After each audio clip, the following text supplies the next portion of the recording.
Patient നല്ല result ഉണ്ടായി. അത് കഴിഞ്ഞിട്ട് മരുന്ന് കൊടുക്കുമ്പോൾ നല്ല പെട്ടെന്ന് അവർക്ക് ഏൽക്കുന്നുണ്ടായിരുന്നു. ആ ടോക്സിക് എഫക്റ്റ് പോയിട്ടുള്ളതുകൊണ്ട് നമ്മൾ ആലാബു, ശൃംഗാവചരണം, അതുപോലെ കപ്പിംഗ് എന്നൊക്കെ പറഞ്ഞുള്ള മെത്തേഡിലൊക്കെ നമ്മൾ ബ്ലഡ് ലെറ്റിംഗ് ചെയ്യാറുണ്ട്.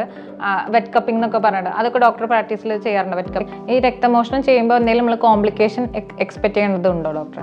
ഈ വെരിക്കോസ് വെയിന് വേണ്ടിയിട്ട് വരുന്ന അഡ്മിഷനായി അങ്ങനെ നിൽക്കേണ്ടി വരുമോ എന്നൊക്കെ ഡോക്ടേഴ്സിൻ്റെ ഇടയിൽ ചോദിക്കാറുണ്ട് പേഷ്യൻസ്.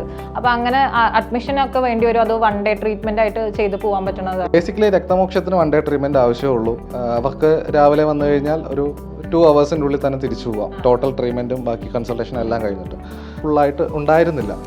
നല്ല രീതിയിൽ ഡെപ്തിലുള്ള അൾസറേഷനാണ് ഉണ്ടായിരുന്നത് ഒരു റൈറ്റ് ലെഗിൽ.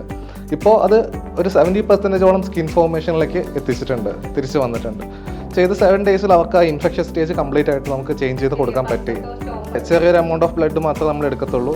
അത് ആ ലോക്കലായിട്ട് അക്യുമുലേറ്റ് ചെയ്യുന്ന ആ ഒരു ഏരിയയിലുള്ള ഇംപ്യൂർഡ് ആയിട്ടുള്ള ബ്ലഡ്. അപ്പോൾ അതൊക്കെ നമ്മൾ കൺസിഡർ ചെയ്യണം.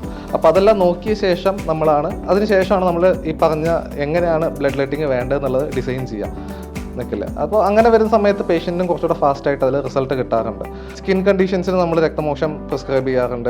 അതുകൂടാതെ രക്തദുഷ്ടി ബേസ് ചെയ്ത് വരുന്ന ഓൾമോസ്റ്റ് എല്ലാ ഡിസീസസിനും നമുക്ക് അത് ചെയ്യാറുണ്ട്. ഏറ്റവും നമുക്ക് ഫാസ്റ്റായിട്ട് എപ്പോഴും റിസൾട്ട് കിട്ടിക്കൊണ്ടിരിക്കുന്നത് സ്കിൻ ഡിസീസസിനും വെരിക്കോസ് വെയിൻ പോലെയുള്ള രക്തധാതു റിലേറ്റഡ് ആയിട്ട് വളരെ ക്ലോസ് റിലേഷനിൽ നിൽക്കുന്ന ഡിസീസസിനും